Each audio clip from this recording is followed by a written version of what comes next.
Let's get started with markers.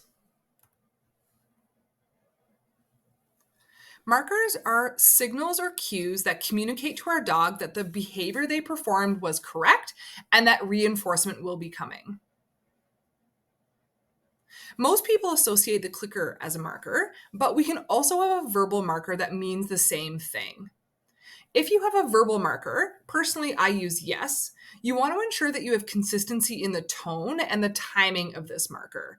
Our voice and inflection of that particular marker can have different meanings to the dog. So if you are using a verbal such as yes, then you want to make sure that it's always very consistent.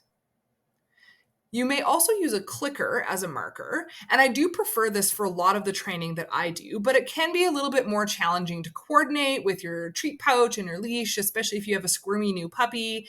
However, it is worth the time putting in a little bit of practice into the handler mechanics aspect of this, because it can be a very salient and powerful marker for our dogs. The clicker makes a distinct clicking sound that is just much more unique in the environment than all of the verbal chatter that our dogs generally get used to. Whichever marker you decide to use, ensure that you are consistent with it and that it always means the same thing. If you asked my dogs what their marker meant, they would say that food is coming. This is a contract that we create with our dogs when we start training. And in this communication system, we always want to ensure that if we're using our marker, so either a click or a yes, that we always back that up with reinforcement. So why use markers in the first place? For one, precision is so much better when we use a marker. They provide precise feedback to our dogs and indicate the exact moment that the desired behavior occurred. This really helps our dogs understand what action or behavior is being reinforced. Another reason is due to the timing of using a marker. So our training really relies on precise timing, and markers bridge the gap between the behavior and the delivery of our reward, allowing for immediate reinforcement and clear communication. A lot of times in training, people get so worried about having to get that treat into their dog's mouth so quickly. But when we use markers, we have a couple of seconds after we mark our dog to deliver the treat to their mouth. So now you don't need to be reaching into your treat pouch and distracting your dog in any way while they're trying to perform the behavior. All they need to do is listen for the marker, and then you can reach into your pocket afterwards and deliver the food. Another reason we like to use markers is just due to consistency. Markers help maintain consistency in our training session, reduce frustration, and helps our dogs learn a lot faster. Finally, dogs are very highly perceptive to visual and auditory cues. Even cues such as you moving your hand towards your pocket or the crinkle of a treat bag is all cues that your dog knows that reinforcement is coming. Markers allow us to create a clear and distinct signal, taking the handler out of the picture. So how do we start making the association between our marker and reinforcement? It's really quite a simple process.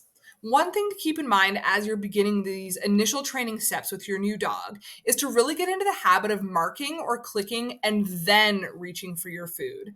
We're often already reaching for our pocket or our treat pouch before we even mark, and this puts so much focus on the handler's gestural communication and often will override our dog's marker understanding.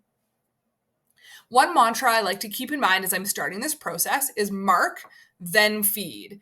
So you say yes, pause, and it might seem like a very long pause, but then you reach into your pocket and feed.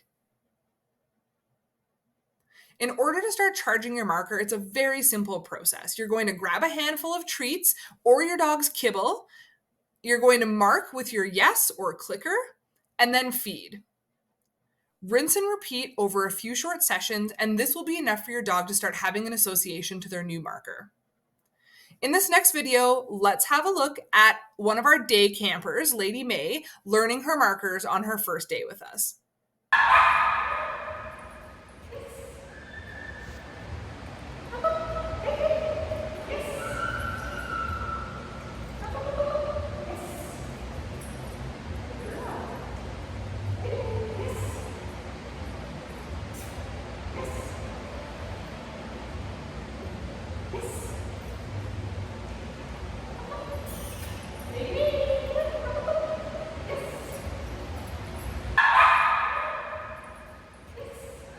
It's really that easy.